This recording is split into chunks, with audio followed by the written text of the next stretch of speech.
কি রে ভাই, আপনাদের গার্জিয়ান, আপনাদের বাবা যারে গুরু ডাকেন, শুধু 7 আপ যে জার্মানি, কালকে সে জার্মানি হেরে গেছে। আপনাদের এই খেলার জগতের গার্জিয়ান কই, এখন তো কোনো পোস্ট দিচ্ছেন না যে তারা হাইরে গেছে, এখন কিছু বলি। ভাই পয়েন্টে আসেন, পয়েন্টে আসেন। গতকালকে ব্রাজিল বনাম জাপান যে এই খেলাটা আমরা উপভোগ করলাম, বুঝতে পারছেন? জাপানের অ্যাটাকিং ছিল দুর্দান্ত, বুঝছেন? এখন ব্রাজিল করি বিদায় যে মনে করেন যে যেটা সত্য সেটা যে বলবো না তা না।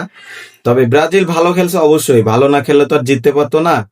তবে জাপানের অ্যাটাকিং, মানে জাপানের মুভমেন্ট, তাদের যে ডিফেন্ডার, মানে কি বলবো, সব মিলায় অবাস্তব খেলেছে তারা, এবং খুব সুন্দর খেলা হয়েছে। মানে এত খেলার ভিতরে এই পর্যন্ত ওয়ার্ল্ড কাপ, এটাই মনে হলো যে একটা ভালো একটা খেলা আমরা উপভোগ করলাম।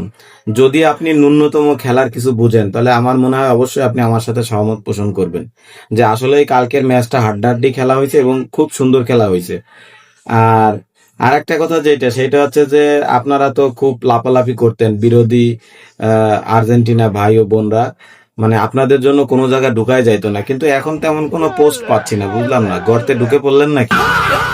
আর যেটা কথা বলতে চাচ্ছি ওইটা হচ্ছে যে আপনাদের যে বাবা, আপনাদের গার্জিয়ান 7 আপ বলে লাফাইতেন, সেটা তো হারিয়ে গেছে, এখন তো কিছু বলতেছেন না, কাহিনীটা কি? কিছু তো বলবেন নাকি?